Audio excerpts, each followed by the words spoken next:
Bonjour à toi, cher spectateur. Sans cœur de Nara Normandé et Tiao.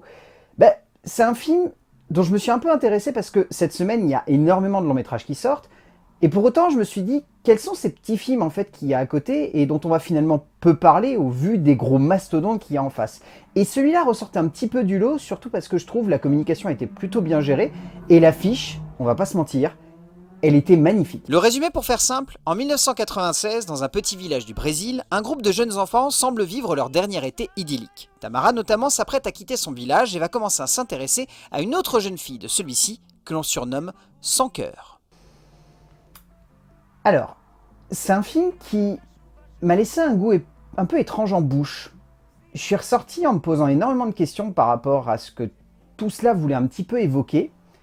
Pour autant, j'ai été vraiment embarqué par l'ambiance globale du long métrage. Je trouve il y a un truc en fait qui se dégage de ce film. Il y a un espèce de ressenti, une émotion palpable, un jeu autour justement du développement ou du non-développement de certains personnages, de ce choix aussi de jouer avec ce cadre, avec cette ambiance, avec ce décor qui est très présent et qui va amener un poids dramatique qui va se ressentir à chaque seconde.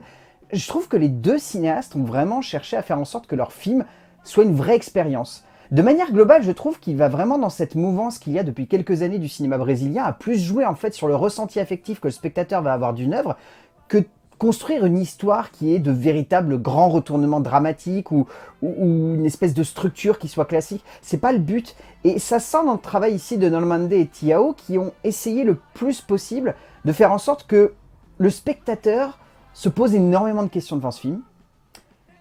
Et toutes les réponses ne vont pas arriver facilement.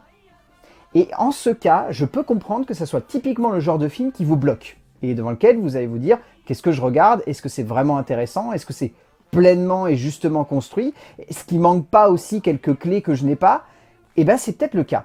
Et pour autant, je pense foncièrement que ce film va dans une direction où on a un vrai ressenti qui nous est propre et qui du coup fait qu'on va vouloir interroger soit la condition de ces jeunes enfants, soit la présence un petit peu obscure de ces adultes, soit juste le cadre, soit cet instant, soit pourquoi c'est en 1996, pourquoi c'est au Brésil, pourquoi c'est dans ce petit village, pourquoi cette jeune fille elle doit quitter le cocon familial pour partir un petit peu de tous ces affres qui ont l'air de se dérouler ici. C'est plein de questionnements.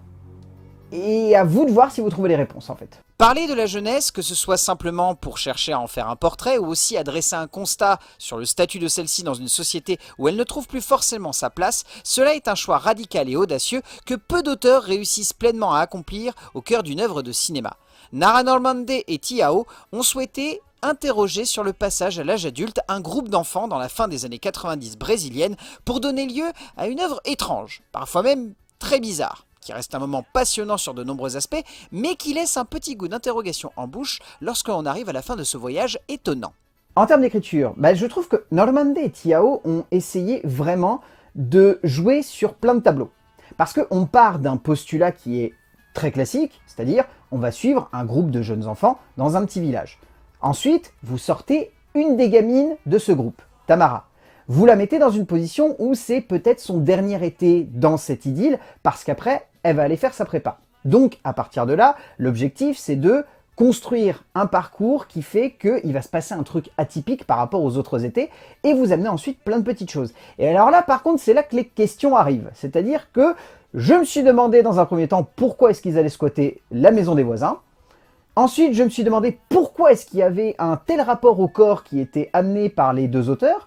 Parce que clairement, à partir du moment où il passe quasi la moitié du film à faire du touche-pipi, je me suis dit, bon, il y a un message, il y a besoin de montrer qu'il y a un épanouissement et il y a une découverte de soi. Il y a en plus le fait qu'on a deux personnages au sein du récit qui sont homosexuels et qui se découvrent leur homosexualité. Et donc, on n'est pas aujourd'hui, on est en 96, donc c'est pas forcément le même regard qui est porté sur eux.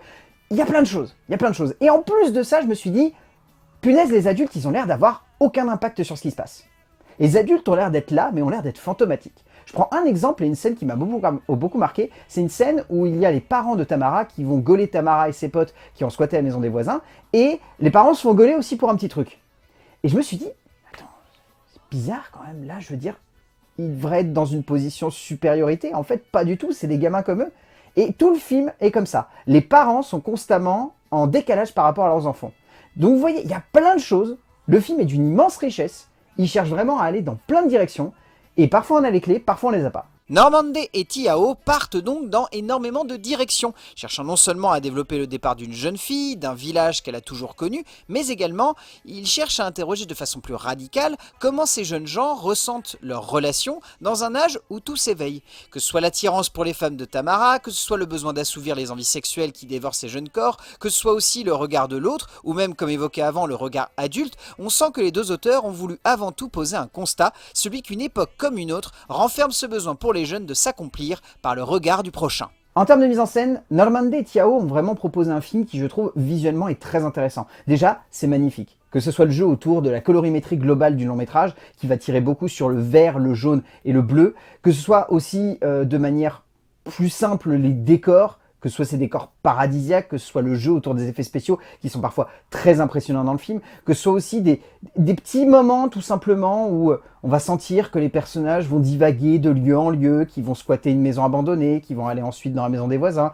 qui vont entrer dans des décors qui semblent vraiment perdus dans le temps, c'est-à-dire qu'on nous dit qu'on est en 96, honnêtement, j'aurais l'impression que c'est des décors qui existent aujourd'hui ou qui existaient déjà dans les années 60. Il y a ce jeu autour d'un décalage global, d'une ambiance qui est presque universelle en fait, qui moi vraiment m'a marqué. Et aussi, mais c'est un petit point qui peut sembler anecdotique, mais je trouve que la composition des cadres, elle est tout le temps impeccable. Que ce soit la manière avec laquelle les enfants sont disposés dans le cadre, que ce soit le jeu autour des fissures ou des ouvertures dans les différents immeubles dans lesquels ils se rendent, que ce soit le jeu aussi sur le positionnement des personnages dans certaines situations, je trouve qu'il y a un très beau travail de chorégraphie de manière globale dans l'ensemble du film qui lui donne une petite patine particulière et qui lui donne une ambiance supplémentaire qui, je trouve, apporte encore une fois un cachet à ce film. Et je répète, c'est un film qui interroge beaucoup, mais c'est un film qui, pour moi, se vit un petit peu comme une expérience. Et la plupart du temps, les expériences, c'est avant tout graphique et esthétique. Et là, Normandé et Tiao, ils vont exactement dans cette direction. Ils nous proposent une vraie expérience graphique avec des points de vue radicaux. Les deux auteurs brésiliens vont dans une direction visuellement magnifique, cherchant à convoquer la beauté de ce cadre, mais également une ambiance atypique et presque hypnotique par moments, avec ces maisons parfois abandonnées, parfois laissées à l'abandon, et ces plages luxuriantes et idylliques.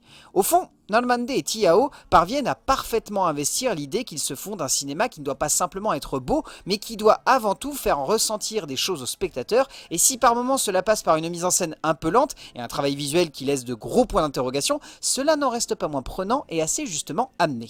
En termes de casting, bon, déjà, il faut saluer les performances de tous les enfants. Je les ai trouvés impressionnants, que ce soit Eduarda Samara dans le rôle de Sanker.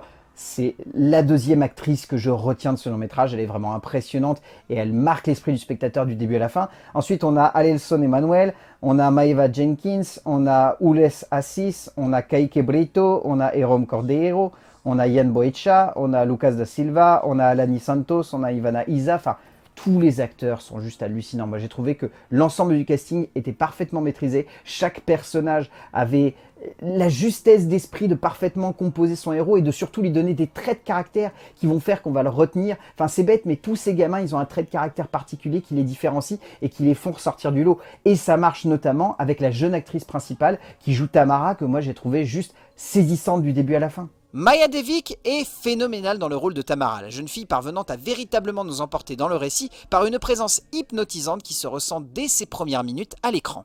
Au bout du compte, Sans cœur, c'est un film atypique dans notre paysage cinématographique français. C'est un film qui sort du lot parce qu'il a une manière et une justesse de regarder en fait ces personnages et de les amener dans un certain décor et dans certaines situations qui fait qu'on se laisse embarquer. Après, c'est un film qui est d'une densité dramatique absolument folle, qui part dans tellement de directions que par moments c'est un peu le foutraque et que c'est pas très bien maîtrisé.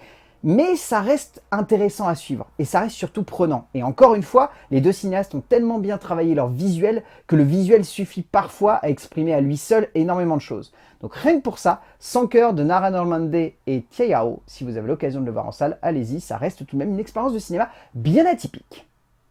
A plus!